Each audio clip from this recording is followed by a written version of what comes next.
לסוף. זה לא היה כזה טוב. זה סתם רעיון, בונוס קטן.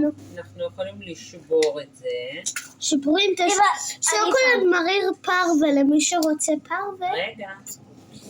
אז שבורים את זה.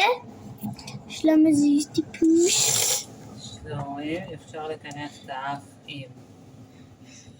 עכשיו מה שאנחנו עושים זה פשוט. אנחנו שותלים את השוקולד בתוך העוגה.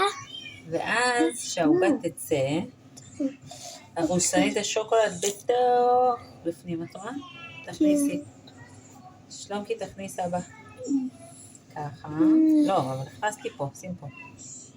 אוקיי, אז תקשיבו, לקחנו כאן, עכשיו נשים כמה שרוצים. ועוד אחד בוא נשים כאן. אפשר אפילו לשים עוד. הבעיה...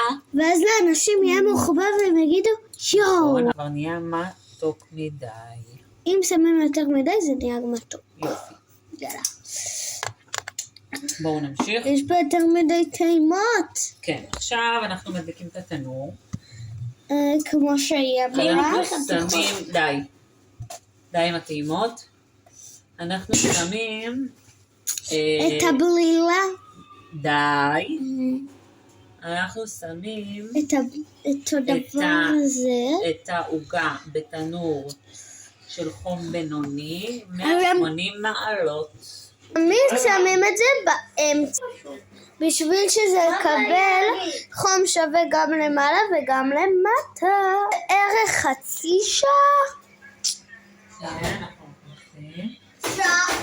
ככה מכניסים את הדבר הטוב. רואה איך זה נראה. עכשיו נחכה. יאללה, הפסקה קצרה. תעקבו לחלק 4.